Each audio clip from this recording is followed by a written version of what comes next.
So I'm just going to say thanks, Linda, for joining us today. The first question I wanted to ask you was that the title of this session, that grief is as unique as a fingerprint. What do we mean by that? Thank you, Laura, for the invitation. I guess for me, when I think about grief as unique as a fingerprint, it's really about the fact that grief is so unique and so individual. No two people grieve the same. Yours is yours and mine is mine. So it's really much about the fact that even though we know there are common aspects to grief, we do really grieve in our own way and in our own time. Yeah. Thanks, Linda. Thanks for that answer. When you're thinking about the uniqueness from person to person, I also want to ask you about that uniqueness over time, or how grief changes, and the phrase sort of grief in the here and now. And can you tell us a little bit about how grief changes over time? Is developmental. So, it really, we're never not bereaved, for example. When I talk about bereavement, I'm talking about grief associated with the death of someone. So we're never not bereaved once our loved ones died. And it being developmental means that sometimes it will upsurge, and we recognise the upsurge at certain special times like anniversaries, birthdays, Christmas, other sort of ritual days, depending on cultural context. But I think it can and it does shift and move in the moment. And sometimes we can get what Therese Rando calls a sudden temporary upsurge of grief. And sometimes I hear people in the field say, oh, she was still talking about it 5 years down the track. She must have unresolved grief. Well, in many respects, there's no such thing as unresolved grief. If something's upsurged for someone 5 years down the track, then that is grief in the here and now, and it can't have been managed back in the then and there. So I think we need to be mindful and gentle with ourselves and others, to not judge and to just be curious and remain compassionate about how we might witness others grieving. And I mean, to that point about witnessing how others are grieving and being compassionate about it, there's often an idea of how grief should look and how it should be prescribed. Can you tell us a little bit about that? Yeah, well, again, it sort of fits into this beautiful sort of, it's almost a mosaic here of discussion, because grief is not prescriptive. How can it be if it's as unique as a fingerprint? Again, the way I might grieve, even in a family, the way I might grieve for the death of my mother is very different to how my brother and sister grieved, because we all have our unique relationships with mum. We're individual people. So there is no prescription. Sometimes people say to me, how long will this last? And it's like, well, welcome to grief. There's a foreverness about it. Now, that doesn't mean that we're going to be as bereft, all of our life until we die. But rather, the only thing that we know over time is that the intensity of the grief will lessen and periods of well-being will become greater and more dominant. And how does that relate to the concept of sort of grief being developmental, or that term developmental grief? Yeah, well, I guess it's just that, if we think about our own development and as we grow and mature and, shift in our ways of being, not at a core sort of fundamental character or nature level, but in our life, like I can't just say, for example, if I became a grandmother, and then there's no great-grandmother.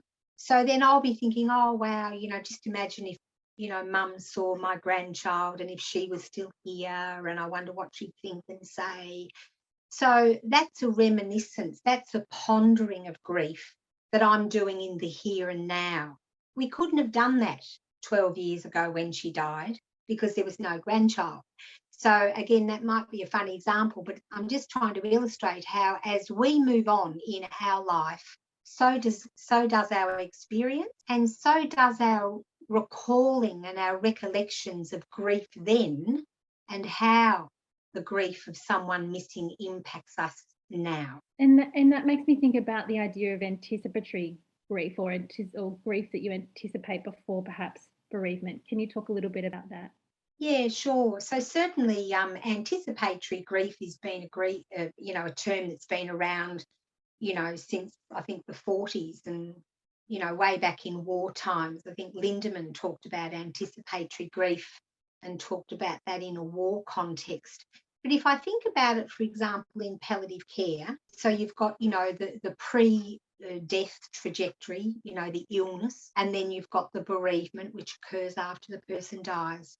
Sometimes in that pre-death trajectory, people will grieve. They'll grieve that, wow, you know, Dad's lost his capacity, he now can't talk, he can't weight bear, you know, he was a strong fireman. So there's a lot of what I call secondary losses. If we think, jump to bereavement, the death is the primary loss, but we grieve a lot of things around that. So if we take it back to pre-death, the grief we feel in witnessing and being with family and friends as someone is deteriorating towards end of life, there is a lot of grief. But again, it's the grief of the here and now. So in many respects, if I think about that, wouldn't it be interesting if we called it anticipatory death, not anticipatory grief, but anticipatory death? And so the person themselves who is ill and going to die, they also experience that anticipatory death. So I'm not saying that grieving doesn't occur pre-death, but it's really about the person's lived experience in that moment. Sometimes bereaved people then say to me, oh, Linda, gosh, you know, we were together and my dad or my husband was sick for so many months. I thought I'd done all my grieving then. I thought I'd said goodbye and I thought I'd sort of adapted and gotten used to it. The grief of bereavement can't happen until the bereavement. And ironically, I just want to leave you with this concept. I'm just looking on my little desk here. I was reading just yesterday a quote from Joan Didion. Some of you might know Joan Didion and her magnificent book, The Year of Magical Thinking. And she wrote that book after the death of her husband, who died at the dinner table one night, just so unexpectedly. And Joan says in The Year of Magical Thinking, grief when it comes is nothing like we expect. Grief when it comes is nothing like we expect. So I'm not saying the things that we can do with people pre-death, if we've got an awareness of death being imminent, I'm not saying that there's not things that we can do or say to honour the grief in that moment, but it doesn't necessarily diminish or lessen the grief of bereavement. And the literature bears that out. You know, in fact, I was reading recently for a lecture that I did, anticipatory grief is really schools out about the degree to which doing it pre-death actually lessens grief post-death. Not possible in my view. Thank you, Linda. That's really really valuable sort of professional perspective on grief, and it's very informed.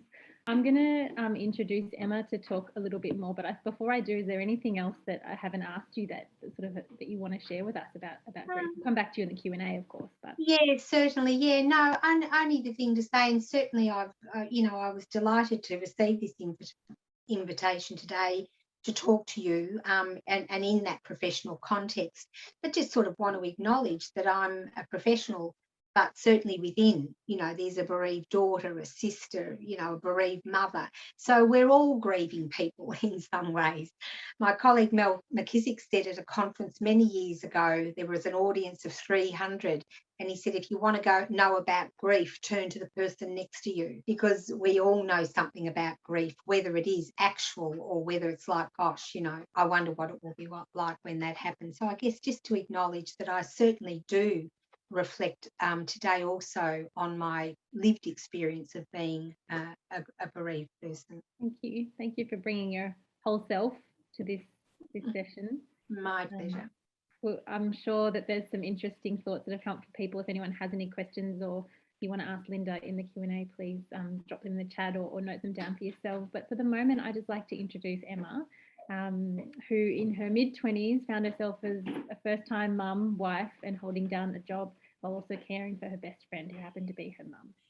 Emma's mum was battling GBM stage 4 brain tumour. She died 16 months after diagnosis. And what Emma remembers of that time is complete overwhelm and isolation. Her friends are amazing, but she wanted to talk to someone who got all the practical, emotional and mental stuff that went with being a carer. She wanted to feel seen and heard and understood. She also felt that way when deep in grief. 5 years later, she's now a mum to 3, still a wife to 1, and founder of the Carers Club. Emma, thanks for coming today to share your experiences with us. Thanks for having me. Thank you. If there's anything else you want to throw into that intro that I might have missed, please feel free. Oh no, terrible cook. That's pretty much me. Yeah, well, let me ask you this question: if that introduction gives us a sense of what you were juggling at the time, and one of those things being a mum while grieving the loss of your own. Can you tell us a bit about the grief of having a newborn and how you got through, and then the sort of complex grief that arose later in life?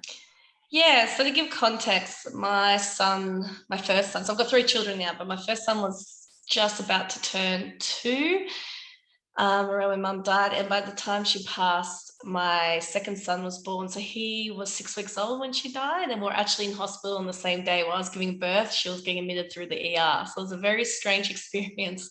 I was getting phone calls from palliative care after I just had a C-section. So it was a very weird time. But what I found with that crazy goodbye, hello, meeting this beautiful baby for the first time and also saying goodbye to my mum was a couple of things. One thing was he was just a blessing because he forced me to get through. Like I had to feed him, I had to get up, I had to do all those things. And so I was jealous of my sister and people who could just go and get drunk and like bury themselves, but I didn't have that opportunity. So what happened was I went very into survival mode, and I actually don't remember big gaps of that first year of my son's life, because I think what happened is my body went to like a grief through body, if that makes sense. So I felt it in my body. I was tired and exhausted, and it was just very complex. I was very grateful to have my friends around, but I didn't know anyone who'd gone through a similar experience at all. And then what happened a few years later, after I had another child, a daughter, about last year, I just had this overwhelming sort of bit of a breakdown, and they were explaining to me it's complex grief because you almost put that on hold, but you still have to go through it at some point. And I guess when my kids were a bit older and my body, my psyche, my brain had time to actually process a bit of that more, it all came up again.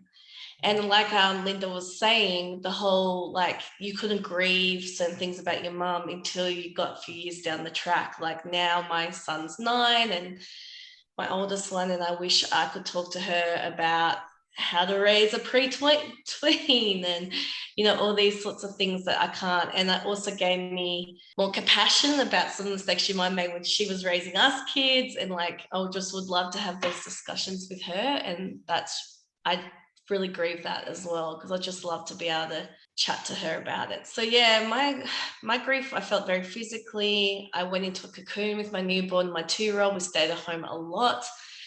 I couldn't cope. So home was my safe space. I did a lot of grounding. I don't know if people have heard about that, but I used to just go into the backyard, put my feet in the grass and just breathe and try to connect to her and just to center myself a bit. And I had an amazing partner, and the house was messy. It was chaotic, but we got through.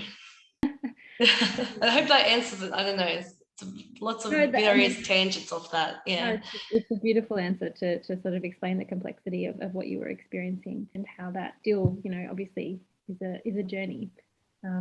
One thing I wanted to ask was how your relationship changed with your mum early on when she was first diagnosed and over the time that you had with her. Yeah, so that was really hard and complicated. So we'll probably be even codependent looking back. She was my best friend and we're in each other's pockets. And then all of a sudden, well, slowly, I guess, but quite quickly over a year, I had to become the parent.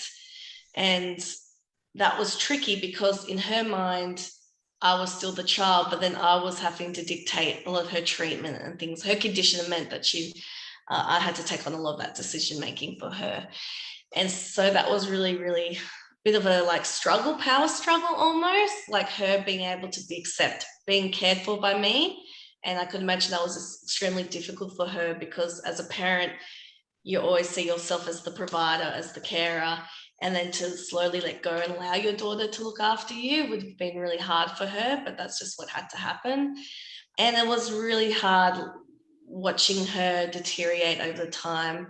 But the beautiful thing was, a few years ago, I found some of her diaries, and often she'll just hang at my house because I had the babies and whatever. I had a little one, and she'll just come and play with him, and I could look after everyone in one spot. And she'd written, like, each day she came over, which was pretty much every single day, she'd write, went to Emma's and helped her out with Leo. So that was really sweet. That it made me feel better knowing in her mind, in her experience, she was perceiving it from a different angle, and she felt like she was being the helper when really I was helping her, but maybe we're just helping each other through it, obviously.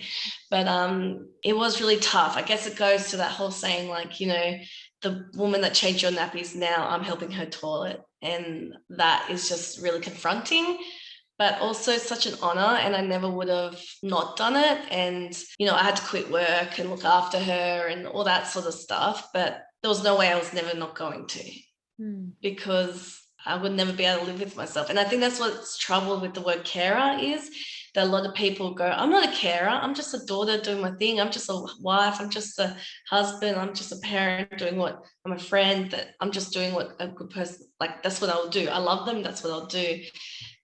So it actually took me a long time to accept the word carer, that I was a carer. And I think that came more from ticking forms at Medicare and hospitals, and like when I'm talking to doctors, I'm a carer, like, and I just guess that's how I started accepting that name. And now I say I feel pride in that. That's how carers occur. We just family members and friends stepping in. But yeah, it was really tricky, but very grateful that I was able to have that time and space to hold that for her. Linda, I can see you nodding along. Do you want to jump in and say anything before I go to the next question? Oh, no, not at all. Just, yeah, thanks, Em, for being so open and honest. And yeah, I really resonate with what you're sharing, both personally and professionally. Yeah, what a tough trajectory. But again, when you look back, one that I'm sure, as you're intimating, you wouldn't have changed for the world. No, I wouldn't have. The privilege. Not at all. Obviously, I would have liked less suffering for her and like her to still be here, but I can't change that. So I'm just grateful that I had that space and time, because I know, you know, with lockdowns and everything, I really feel for my friends now that couldn't be so close physically to their loved ones going through similar things. And I don't take that lightly, and I just feel very lucky that I was able to do that. I was just going to say, your lovely illustration of, gee, you know, if only Mum was here now so I could ask her some of those parenting questions, you know, a beautiful example of grief not going away, but you learning to live with it. And you also want to acknowledge that first you survive and then you grieve. And, you know, you were surviving, very, very busy surviving. And it's only when our defence mechanisms allow us to move out of survival, when we're safe and sound and grounded, that we then actually, the grief kicks in. Yeah, I 100% think that's what happened to me. Nice segue to what you were saying, Linda, about living with it and learning to live with it. And I think, Emma, I wanted to ask you about how you keep your mum's memory alive with your own kids. Yeah, so there's heaps of ways. Like, my kids know who Jilly is. I can't really remember her, or the last two didn't even meet her, but we celebrate her birthday every year with cake. We celebrate for her day of death. I always take the day off work and go for a beautiful walk because she loved bushwalking. My mum worked in childcare and was obsessed with children. So I've got a lot of toys that she like giving my first son, and we talk about, oh, that's what Jilly gave you. It's like she's part of our everyday life. When she first passed, I found it really helpful to have a little altar I kind of made, like of some of her favorite flowers, a candle, and a picture. And I used to keep that in my kitchen. And that was a really great way of just feeling connected to her. And as slowly as things went on, it's come more about in everyday discussions. I don't know if it's woo-woo or if it's science or whatever, but my 2-year-old, when Mum passed, used to see her. He doesn't anymore, but he used to come home from preschool and be like, oh, Mum, Jilly was at school today. She was playing with me in the playground, blah, blah, blah. He can't remember any of that now, but he used to often talk about seeing her. So that was really special and comforting for me at the time. But I had to be careful that then I wasn't seeking it all the time for him, and he felt like a responsibility to come up with that, you know. But yeah, we talk about her every single day. I say, oh, you look like Jilly. Look, my daughter looks a lot like my mum. So I'm like, oh, she got Jilly's face. Oh, her name was Jillian, so I call her Jilly. And then the other way is through my work with carers. I feel like my big thing is her legacy, and I feel like gives me some sense of purpose, so they know I work for carers because I knew I cared for mum. And we don't know how to do it any other way. I think the worst thing is when people think you don't want to talk about them, or they're scared to say their name, or they're scared to bring it up because they're going to be sad. But a bereaved person's desperate for those moments just to keep that person alive by talking about them and having a laugh, have a joke. My siblings were always laughing about memories. Yeah, so it's an everyday thing. But I think the special things like Christmas and stuff like that, it's important to take time out for yourself, because I often grieve around Christmas for her because that was her favorite holiday, and allow myself that space. The first couple of years I bought presents for the kids from her, but then it got confusing. So I just, I have one of those ornaments you put on your tree that's got her picture on it. And I try to incorporate, or what we do, I should mention, is every year I love her recipe for gingerbread man. So every Christmas I get that out, we make it, and that's our way of remembering my mum. Every Christmas we do a big batch of gingerbread together. I think it's just finding those little things and then providing meaning, and it creates discussion. So then I can talk about who she was and stories about her, and yeah, we do it all day, all the time. Really nice. Thank you for sharing that with us.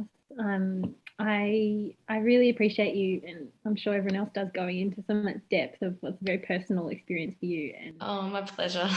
Like I said, it's hard for me because this morning I was a bit emotional, but I'm so grateful because this keeps her alive. You will now know her name, and it continues on. And if anything, if I went through that hell of losing her and seeing her deteriorate and just some really horrific traumatic stuff, at least have some good out of it. And I think that's what we were talking about before, Laura, was post-traumatic growth.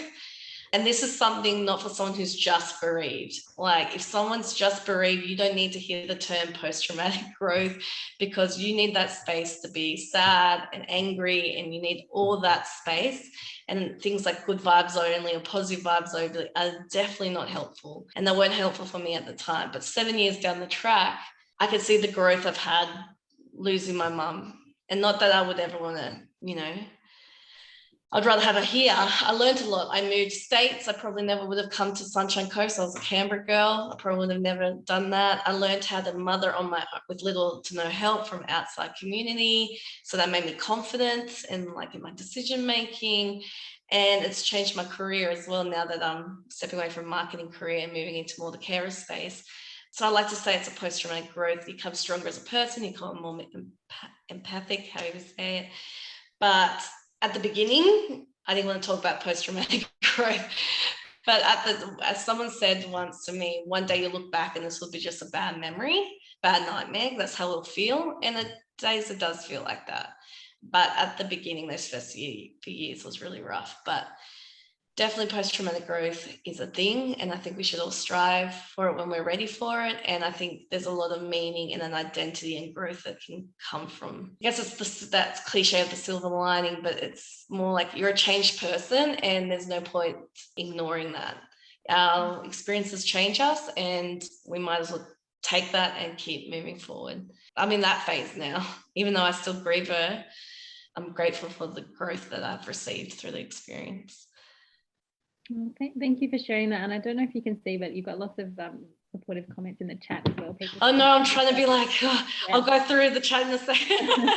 The people thanking you for sharing and for opening. Oh, my pleasure. Thank you so much for being very, very honest and generous with us and revisiting those memories together. I want to take this moment to open it up to our audience and see if there are any questions that people would like to ask you. For the audience, you should be able to come off mute and ask them out loud if you like. You can raise your hand if you want. You can pop it in the chat. If there's anything you'd like to ask Emma or Linda, or a comment or a story that you might want to share, might be about where you're at in your grief journey. It might be about something that Emma or Linda have touched on. I'm going to give people a moment to think about that. And in the meantime, I might just ask you, Emma, if you don't mind going into a little bit more detail about, you say, your post-traumatic growth and the positive experiences. You've channeled your grief into a project, and do you want to just tell us a little bit about Carers Club and what that means to you? Yeah, so I started Carers Club last year, actually when I was during that complex grief sort of research, and I was really just looking at my life going, what do I want to do with myself? And I think also a lot of women go through this when their kids are nearly all in primary school age, and they're like, all right, what am I doing with my life? And I just really, there was a big gap for me. So I was in my early 20s and mum was 50. So we couldn't get access to a lot of services because she wasn't considered old enough and I wasn't considered young enough to be a young carer. So there was this big gap. And so I felt mega isolated. And also there was no support group or something that I felt like connected to. So I've started this thing called the Carers Club, and we're online, but we also do online circles and in-person circles, which are time for the carer just to focus on themselves. I was terrible. I didn't look after myself, and I should have, but I just couldn't, and I just didn't know how. But we sit down, we share our stories, we get some meditation in, we just take a moment to breathe. And it's not selfish. It's the whole like empty cup you can't pour from. So I would do circles, and I'd love for everyone to join in. We do them online twice a month and in person on Sunshine Coast twice a month. And it's just about building that community. And I've got plans down the track. I'm about to next year study my cert for in community services, and then I'll start doing one-on-one sessions with people too. If they just want to, my idea is like when I had birthed my children, I used a doula. I was like, carers need a doula. They need someone who's not the medical profession, which is so important. And I see a therapist too, and that's so important. But you need that lived experience, peer support worker who's been through the same journey and can hold your hand and say, I get it. I see you. I understand you. I'm here for you. I'll sit with you in this. And that's what I'm doing. So you can find me through social media or wherever. And my hope is that I can help people not feel as alone as I did and isolated as I did at the time. Thanks, Emma. Thanks for talking about that. If anyone has any and wants to pipe up and ask a question, now's your chance. If not, I might just, here we go. Heather. Emma, thank you for your open and honest share. Can you briefly share your thoughts on supporting children through their own grief processes? Many thanks. Yeah, so I can only speak from kids that were little. I can't really obviously say because my kids were little, and I'm sure it's different also when you lose a parent for a child. For me, it was hard because my son used to ask to go and see my mum a lot. So he used to call it tutu because they're obsessed. He was obsessed with Thomas train track. So of course she had the best train track in the world at her house. So it'd be a lot of like tutu's house, tutu's house, tutu's house. So we just talked a lot, and I said, this was just from my personal making it up on the spot, but I just said, talk to her. She can still hear you. She's still with you. Just talk to her out loud. She's still watching over you. And so there was a lot of that. It was a crazy time when my son wrote a letter to Mummy, and he was like saying, he told me that she was in the mountains, Mummy, she was living in the mountains now, and because my mum was a big hiker. And he's like, Mum, she's fine. I know where she lives. She lives in the mountains. And like he was just coming up with this. And I don't know if that was his grief process or whether that's the spiritual realm. Everyone's personal on that. But I allowed that. And I encouraged it. I was like, yeah, that's awesome. Thank you. He's telling me, of course she is. And just helped him, I think helping him with the Christmases and the birthdays and stuff like that and talking about it. I think that really helped him to connect. I imagine it would be different with an older child. You'd probably do a lot more maybe counselling and maybe a lot more journaling or whatever, the play-based therapy. But for us, it was just about talking about her and engaging with her like she was around. And when he was sad, I'd say, oh, she's in the mountains, because that's what he came up with. And we'd just do things that they like to do together. So I got all the train trackers in my house and we would play with them together. But now it's hard for them because I don't remember her. So they sometimes ask me about her. Sorry, I can't answer for the older kids' experience. They were quite young. Thanks, Emma. Maybe, Linda, do you have anything you want to add to that? Oh, yeah, I guess when I think about children and maybe primary age children, it's important to talk to children in a language and give enough information that is appropriate for their age and level of understanding. And so as a result, you might, be talking to a 5-year-old and talking about whatever they're asking and being responsive to their questions. And we can really be responsive to their questions if we ourselves are open, like Emma's describing, bring on the discussion. We can talk about Jelly. This isn't a no-go zone. So it's a lovely invitation for children and a modelling to be able to say that we can talk about this person, because the person dies, but the relationship doesn't. I think what's important with children, and particularly young children, is that as they grow and develop, so the story becomes differently detailed. And so eventually they do grow up knowing that granddad had cancer. It was cancer of the esophagus. This is where that is. And so by the time they get to, teenagers, they've got the truth and the real story. They know what dead means. They might know about cremation or burial. But again, it's very driven, by the parents' beliefs and understandings around what they're prepared to expose to children. Thanks, Linda. Oh, and I'll add to that, that's exactly my experience. So my children now know that there was a tumour in her brain and all that sort of stuff. So you adjust it as they grow, exactly as Linda says. And I think that helps them create a sense and a meaning. And it actually really helps them when other people in their world pass away, or like their friend's nana dies or whatever. They have a better understanding of what that means. So yeah, I was just going to say, yes, Linda, that's exactly right.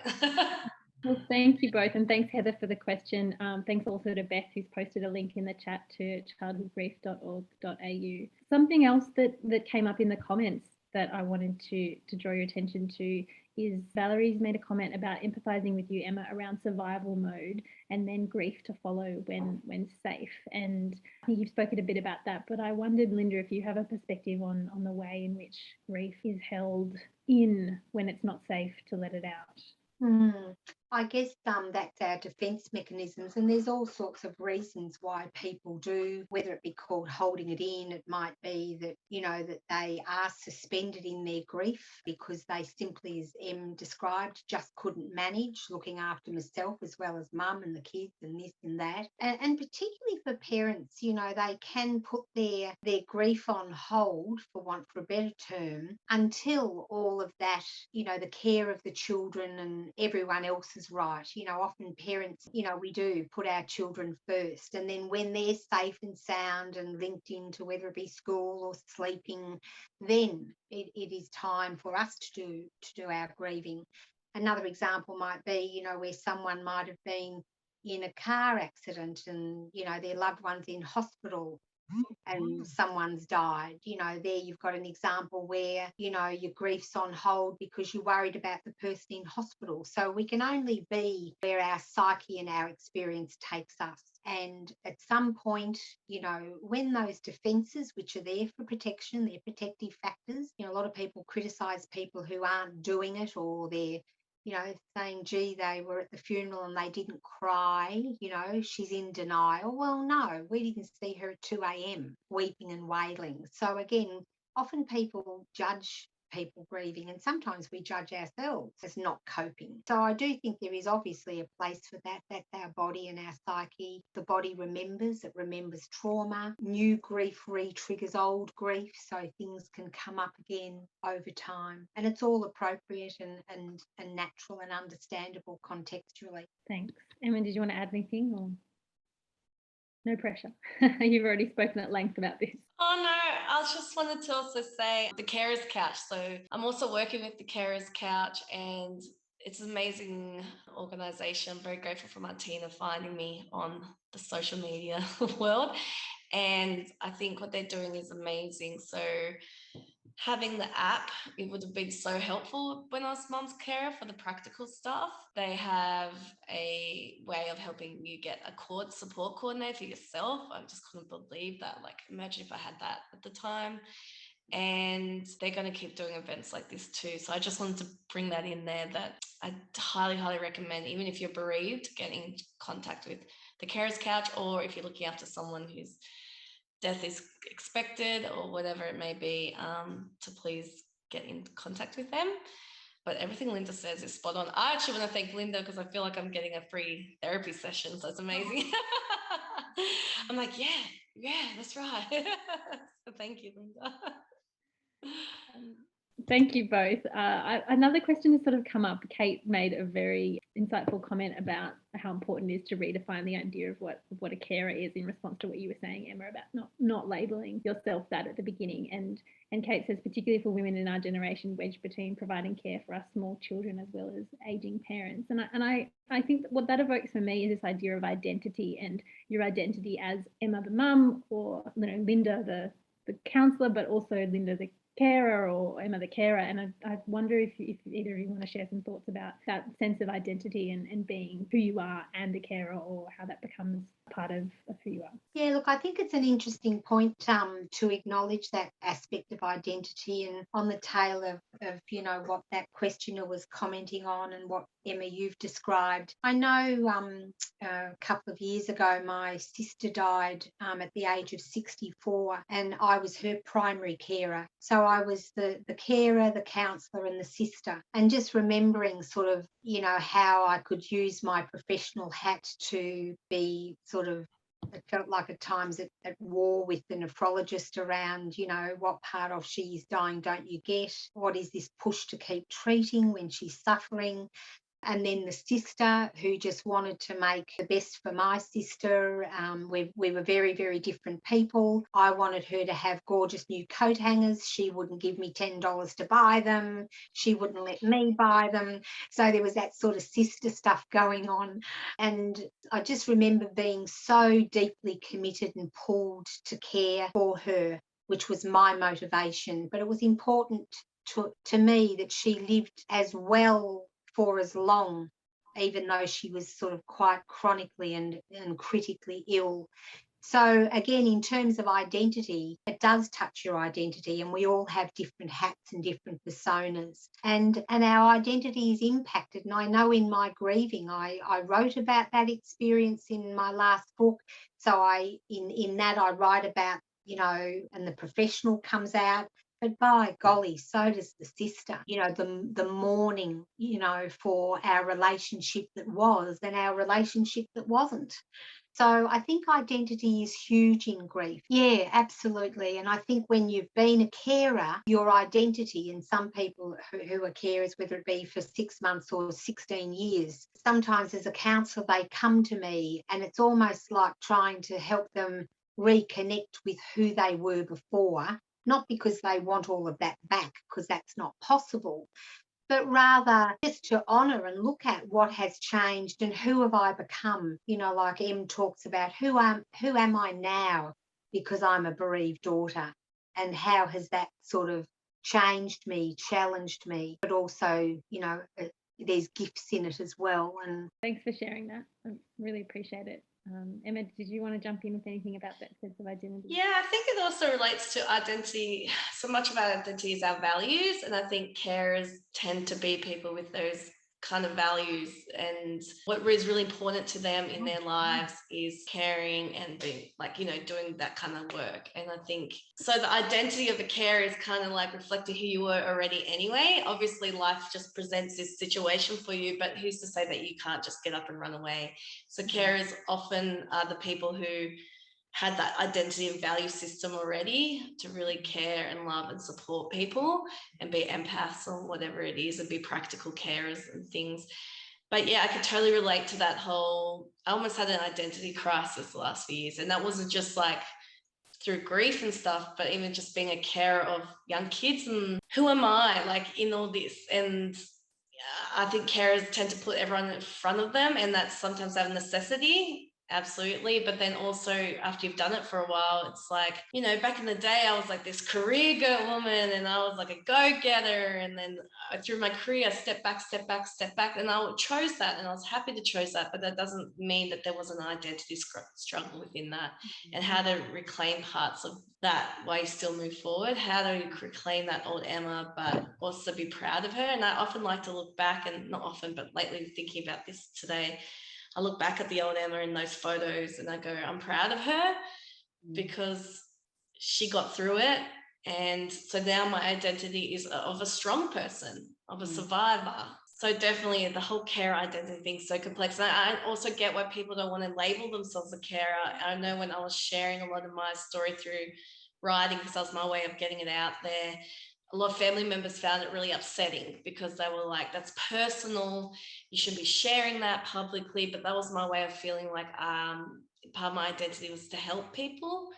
And that was my way of coping. So I totally get how some people would rather be quiet, and even though it's part of their identity, they keep it in behind closed doors, if that makes sense. I don't know if that makes sense, but it totally makes sense, and it Yeah. ties really beautifully into where we started with Linda talking about grief being unique and how you choose. Yeah, and like having to navigate that, where your family and friends might feel like, oh, she's attention seeking or whatever through that, but you're going through the process. But also that was my sense of like, my identity is to help people. So I thought if I could help one person, I don't care what people think of me. But that was a really tricky sort of balance to navigate. I think one of the other things that's important that I just wanted to acknowledge too is for many carers in bereavement, and I'm not saying that their grief is complicated, but there's an added layer when they come to bereavement, say counselling or support, around their caring experience. And it's almost like we need to process what that was like. What did they see, hear, smell? What did they do? Which is under that, if we use this sort of terminology, their caring role, even though they might have still been the mother, the wife, the lover. It's almost like unpacking that first, because that's the most figural part of their grief, when they were caring. And then it gets back to my dad and the reminiscence about who we were together. So I certainly know from my work at Carers Victoria in recent years that the grief, carers in bereavement often had a big load to unpack around that, the appointments, the demands, the fatigue, the sleeplessness, the loss of occupation, family being split, because I was caring for mum more than my kids. And, that adds to the grief story, to the bereavement outcome. Absolutely.